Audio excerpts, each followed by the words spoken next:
이번 주말이면 이태원 참사가 일어난 지 1년이 됩니다. 1년간 이태원 참사와 관련한 정부의 대처는 어땠는지 취재했습니다.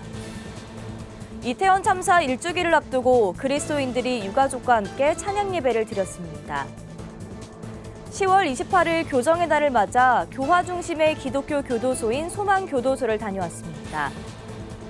감리교 신학대학교 기독교교육연구소가 다음 세대 부흥을 위해 성경 읽기에 도움되는 체험학습과 메타버스 강의 컨퍼런스로 기독교 교육법에 대한 방향성을 제시했습니다. 한국장로교총연합회가 장로교 소속 신학교회 학생들을 대상으로 제12회 찬양제를 진행했습니다.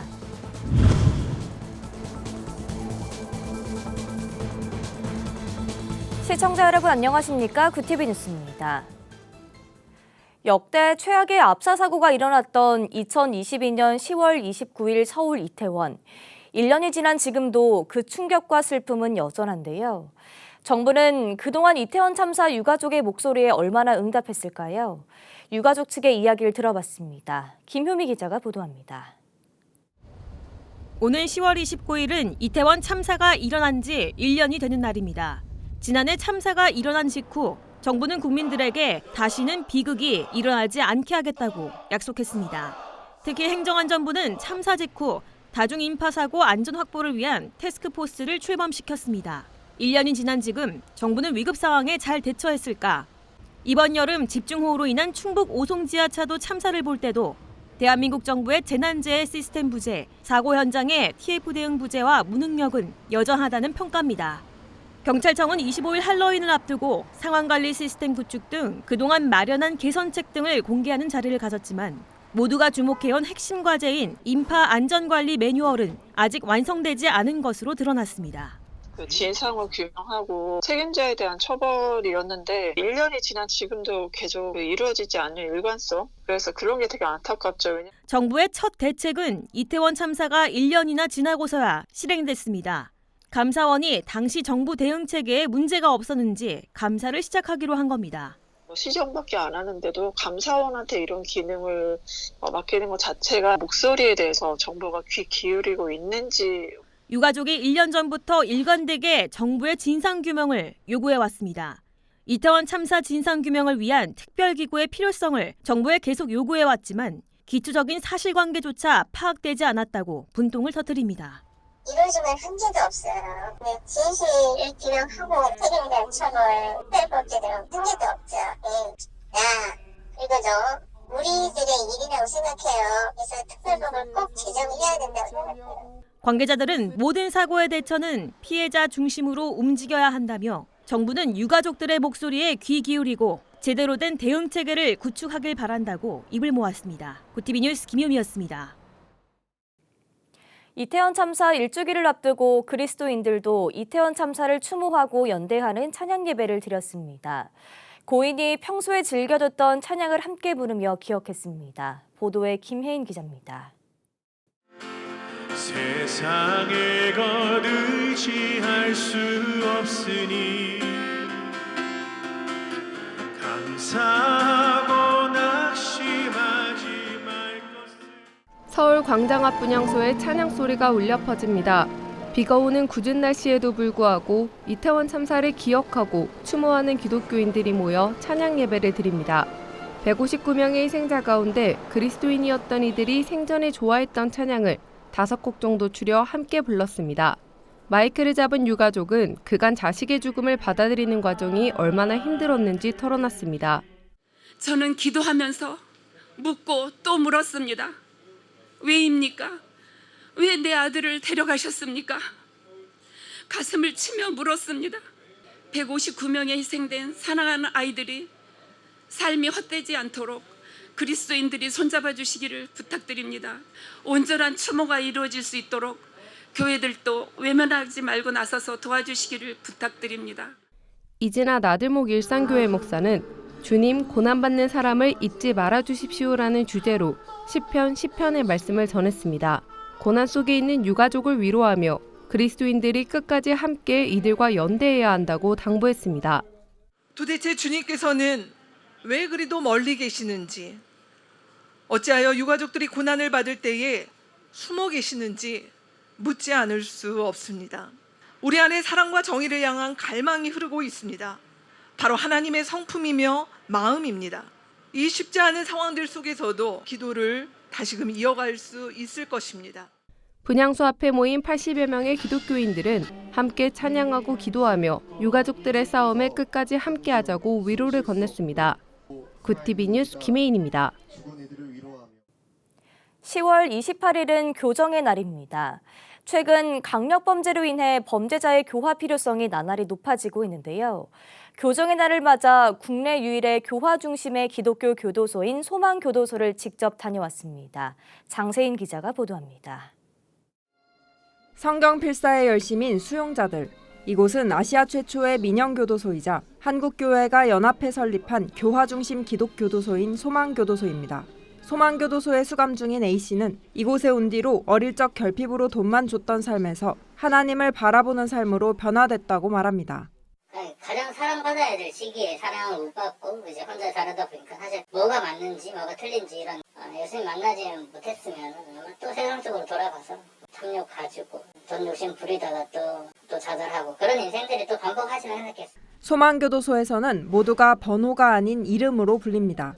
함께 식사하고 교류하며 영적인 회복을 위해 서로를 돕습니다. 하지만 존중이 더해진 대신 특화된 인성교육과 전인회복교육, 지난날들에 대한 철저한 회개의 과정을 거칩니다. 단순히 자유가 억압된 채 시간을 보내는 곳이 아닌 진정한 교화의 장소인 겁니다. 소망교도소 김무엘 과장은 억압이 아닌 존중 속에서 질서와 거듭남을 찾을 수 있다고 말합니다.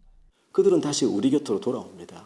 사회에 돌아왔을 때는 최소한 이전과 같던 모습이 아닌 우리와 함께 살아갈 수 있는 일원이 되도록 만들어주는 것이 교정이 필요한 사회적 역할이 아닌가. 김영식 소망교도소장은 이들 한 명 한 명을 만지시는 이는 결국 하나님이라고 강조했습니다. 복음만이 이들을 진심으로 자신의 죄를 각성하고 또 이렇게 회개하고 나아가서 피해자들과 또 우리 사회에 대해서 책임감을 인식하고 피해자에 대한 아픔을 공감하고 그래서 책임 있게 이제는 살아가는 것이 회복적 삶입니다. 오는 10월 28일은 재소자의 갱생의지를 촉진하고 교정 관련 종사자들의 사기를 높이기 위한 교정의 날입니다. 다시 사회의 일원으로 살아갈 날들을 위해 교도소에서의 시간이 헛되지 않도록 돕는 이들의 몸과 마음이 지치지 않도록 기도의 힘이 필요해 보입니다. 굿TV 뉴스 장세인입니다.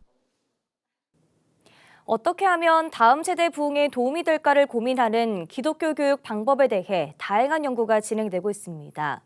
감리교 신학대학교 기독교교육연구소는 연구 결과에 따른 기독교 교육법으로 다양한 성경 읽기 체험학습과 메타버스 강연이 포함된 컨퍼런스를 개최했습니다. 장현우 기자가 취재했습니다. 다양한 단어가 적힌 사각형 종이들이 흩어져 있습니다. 종이에 적힌 단어들을 골라 성경 구절을 직접 손으로 쓰는 등 오감을 활용한 몸으로 성경 읽기 체험입니다. 다음 세대 부흥을 위한 기독교 교육 방법을 제시하기 위해 설립된 감리교 신학대학교 기독교교육연구소가 주최한 기독교 교육학회 제1회 컨퍼런스 체험관 현장입니다. 연구소는 기독교 교육 방법을 체험하고 메타버스 강의를 들을 수 있는 컨퍼런스를 개최했습니다. 어떻게 하면 다음 세대를 살릴 수 있을까라고 하는 측면에서 기독교 교육적인 방법론으로 어떻게 하면 성서를 더 재미있게 또한 흥미롭게 또한 참여적일 수 있을까 해가지고 이 행사를 만들게 되었고요. 체험관은 오감을 활용한 몸으로 성경 읽기, 설교 후 소그룹에서 말씀을 나누는 위블카드, 기독교 보드게임, 성경 등장인물과 카카오톡을 통해 대화를 주고받는 교회랍비 디지털 교육 총 4가지로 운영됐습니다. 기독교 교육을 위해 성경을 보다 쉽게 접할 수 있도록 하는 데 주안점을 둔 겁니다. 당장 지금 교회 학교에 또 특히 청소년부 혹은 청년층에 활용할 수 있는 도구로서 성경을 읽는 데 도움이 되고요. 또 성경을 가지고 더 깊이 읽고 또 뻔한 묵상이 아닌 더욱더 깊은 묵상으로. 참석자 대부분은 연령과 상관없이 참여할 수 있어서 좋다는 반응입니다. 한 성도는 주일학교를 넘어 가정에서도 활용하고 싶은 기독교 교육법이라며 체험 소감을 밝혔습니다. 그리고 저는 가정에서도 약간 추석이나 설날 명절 때 이제 가정 예배를 드리고 가족끼리도 할 수 있다고 생각이 들어서 저는 강력하게 추천하고 있습니다. 이어진 연구 발표 순서에서는 가상현실 플랫폼 메타버스를 주제로 강연이 진행됐습니다. 박진경 교수는 세상은 메타버스를 향해 나아가고 있다고 강조했습니다. 특히 기독교 교육 영역에서 재등장하면서 새로운 매체로 또 새로운 교육의 장으로 재점화되는 그리고 주목되는 그런 시기가 되었습니다. 다음 세대를 위한 신앙교육의 방향성을 제시하는 기독교 교육 콘퍼런스는 매년 진행될 예정입니다.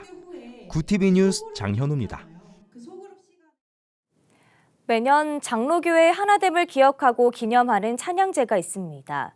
한국 장로교 총연합회가 장로 신학을 가르치는 학교의 신학생들을 대상으로 찬양제를 개최했는데요.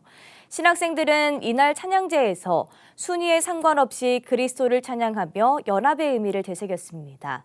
찬양제 현장을 장정훈 기자가 취재했습니다. 한국 장로교총 연합회가 장로교 신학을 가르치는 신학교회 학생들을 대상으로 찬양제를 진행했습니다. 올해로 12회를 맞은 찬양제는 우리를 위해 일하시는 하나님, 전심으로 찬양하라라는 표어로 열렸습니다. 2012년 총회 설립 100주년을 기념해 시작한 찬양제는 올해도 장로교가 하나였다는 뿌리를 다시 확인하고 연합을 위해 함께 그리스도를 찬양했습니다. 이번에 이 찬양제를 통해서 모든 참가자들이 우리 장로교단의 하나됨을 더 느끼면서 성령 안에서 한 마음이 되고 한 뜻이 되고 더욱 하나님께 영광 올려드리는 우리 장로교 모든 신학생들과 장로교단이 다 되시기 바랍니다. 올해 찬양제에는 장로회 신학대학교, 백석대학교 등 7개 신학교에서 참여했습니다. 중창단과 성가대 등 합창팀으로 참가한 학생들은 대중에게도 친숙한 찬양을 불러 호응을 이끌어냈습니다. 진심이 담긴 참가팀의 찬양에 참석자들은 함께 박수치고 따라 부르며 찬양제를 즐겼습니다. 주최 측은 순위에 상관없이 참가한 학생팀 전원에게 상을 수여했습니다. 수상한 학생들은 서로를 축하하며 장로교단 연합 찬양제를 마무리했습니다. 각자 다른 교회, 다른 교단 가운데 있지만 이렇게 장로교가 함께 모여서 하나님께 영광을 돌리고 함께 하나 되어 하나님을 찬양할 수 있음에 매우 기쁘고 감사한 하루였습니다. 오늘 찬양제 하면서 다른 학교 분들이랑도 같이 어우러져서 같이 불렀는데 그때 이제 좀 힐링도 많이 받고 하나 되는 것 같은 느낌 많이 받았던 것 같습니다. 화합을 노래하는 한국장로교 신학대학교 찬양제는 올해도 목소리가 하나 되는 합창을 통해 분열된 장로교의 연합을 기도했습니다. 구TV 뉴스 장정훈입니다. 유인촌 문화체육관광부 장관이 취임 후 처음으로 한국교회 총연합을 방문했습니다. 유인촌 장관은 27일 서울 종로구에 위치한 한교총 사무실을 방문해 취임 인사를 전하고 한교총 대표 회장단들과 대화를 나눴습니다. 한교총 이영훈 대표회장은 유 장관의 취임에 축하 인사를 건네며 근대 문화유산 보존과 기독교 박물관 건축 등 한국교회가 추진하고 있는 사업에 협조해준 데 대한 감사를 전했습니다. 이영훈 대표회장은 이어 종교계 주무부처인 문체부가 종교 편향이나 종교 간 역차별 문제가 발생하지 않도록 중심을 잡아달라고 당부했습니다. 유인촌 장관은 한국교회가 나라를 위해 헌신해주고 있음을 알고 있다며 종교 간 평화와 조화를 이루기 위해 노력해주는 한국교회에 감사하다고 화답했습니다.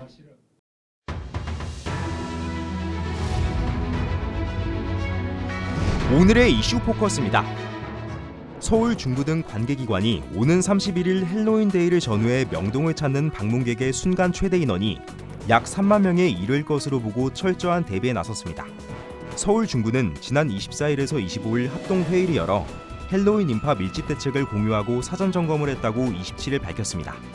합동회의에서는 인파 밀집 사고 예방을 위한 안전조직 구성과 함께 현장 상황실 운영, 명동 일대 지능형 폐쇄회로 집중관제, 인파사고 예방을 위한 사전점검 실시, 관계기관 합동안전 대응체계 구축 등을 협의했습니다. 국내 소 럼피스킨병 확진 사례가 47건으로 늘었습니다. 럼피스킨병 중앙사고 수습본부는 27일 오전 8시 기준 누적 확진 수치를 이같이 밝혔습니다. 47개 농장에서 살처분됐거나 살처분될 예정인 소는 총 3,321마리입니다. 지역별로 보면 충남, 경기, 인천, 충북, 강원, 전북 등 6개 시도에서 확진 사례가 나왔습니다. 럼피스킨병은 모기 등 흡혈곤충에 의해 소만 감염되는 질병으로 폐사율은 10% 이하입니다. 방역당국은 지난달 중순쯤 바이러스가 국내에 유입된 것으로 보고 역학조사를 진행 중입니다. 이재용 삼성전자 회장이 회장 자리에 오른 지 1년이 되는 27일 법정에 출석했습니다. 이 회장은 이날 오전 부당합병 회계부정 1심 속행 공판에 출석했습니다. 이 회장은 삼성물산 제일모직 합병 과정에서 불법 행위를 한 혐의 등으로 2020년 9월 기소된 바 있습니다. 이후 3년 1개월 동안 1심 재판을 받고 있는 상황입니다. 내달 17일 결심 공판이 열릴 경우 재판 종결 절차를 밟을 가능성이 제기됩니다. 결심 공판이 열리면 검찰은 구형 의견과 구형량을 재판부에 밝히고 이 회장은 최후 진술을 하게 됩니다. 전 펜싱 국가대표 남현희 씨가 결혼을 예정했다가 이별한 전청조 씨에 대해 더는 연락하지 않았으면 한다고 경찰에 진술했습니다. 경기 성남중원경찰서는 지난 25일 전 씨가 남 씨를 상대로 저지른 스토킹 사건 수사 과정에서 피해자 진술을 확보했다고 밝혔습니다. 전 씨는 이날 오전 1시 9분쯤 성남시 중원구의 남 씨 어머니 집을 찾아와 여러 차례에 걸쳐 문을 두드리고 초인종을 누른 혐의를 받고 있습니다. 앞서 남 씨와 전 씨가 결혼 예정이라는 사실을 공개적으로 밝힌 이후 전 씨에게 성별 의혹과 사기 전가 의혹, 재벌 3세 사칭 의혹 등이 불거졌으며 과거 사기를 저지른 사실이 확인됐습니다. 이들 사건은 현재 수사 중입니다. 구TV 뉴스 장현우입니다.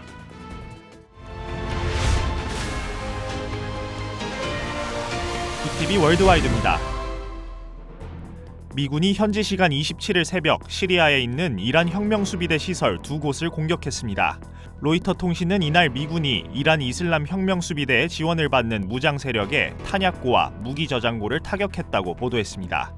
로이드 오스틴 미국 국방장관은 성명에서 이번 공격은 이란이 후원하는 무장단체들이 이라크와 시리아 내 미군 시설을 공격한 데 대한 자위적 성격의 정밀 타격이라고 강조했습니다. 한편 미 국방부에 따르면 지난 17일 이후 이라크와 시리아에선 미군에 대한 공격이 최소 16건 발생했습니다. 이스라엘군이 하마스와의 전면적인 지상전 태세를 갖추면서 중동 정세의 혼란과 민간인 피해에 대한 국제사회의 우려가 커지고 있습니다. 이스라엘군은 현지 시간 26일 밤사이 가자 지구에서 탱크와 보병을 동원해 하마스에 대한 군사작전을 벌이고 철수했다고 밝히며 지상전 돌입을 예고했습니다. 이와 관련해 유럽연합 27개국 정상들은 이스라엘에 군사 행위를 멈추고 인도주의 통로를 마련하라고 촉구했고 존 커비 미 백악관 전략소통조정관도 인도주의 지원을 위해 일시적인 전쟁 중단을 고려해볼 가치가 있다고 말했습니다. 한편 이스라엘군은 지난 7일 자국을 기습했던 하마스가 당시 북한과 이란산 무기를 사용했다고 주장했습니다. 군 관계자는 하마스의 기습 당시 사용된 무기 중 이란산 무기가 10%, 북한산 역시 10%라며 가장 놀라운 건 이들이 엄청난 양의 무기를 이스라엘에 가져왔다는 것이라고 말했습니다. 일본 도쿄전력이 후쿠시마 제1원자력발전소 오염수의 3차 해양 방류를 내달 2일 개시한다고 밝혔습니다. 26일 교도통신에 따르면 도쿄전력은 3차 방류에서 1, 2차와 마찬가지로 약 17일간에 걸쳐 7,800톤의 오염수를 방류할 계획입니다. 이에 따라 도쿄전력은 오는 30일 방류 준비 작업을 시작하기로 했습니다. 도쿄전력은 내년 3월까지 총 4차례에 걸쳐 오염수 31,200톤을 처분할 계획입니다. 베트남 유명 관광지 달랏 주변에서 또 한 번 한국인 관광객 사망 사고가 발생했습니다. 27일 베트남 현지 매체 VN-익스프레스는 전날 달랏 주변의 랑비앙산에서 60살 한국인 여성 관광객이 발을 헛디뎌 4m 아래로 떨어졌다고 보도했습니다. 여성은 일행과 산 정상에서 사진을 찍다가 사고를 당한 뒤 인근 병원으로 옮겨졌지만 결국 숨진 것으로 전해졌습니다.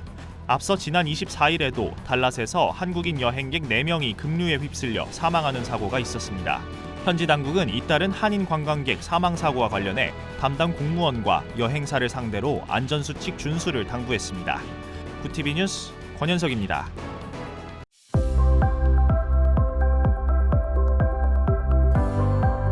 주말인 내일은 나들이 가시기 무난하겠습니다. 쾌청한 가을 하늘이 드러나게 된대요.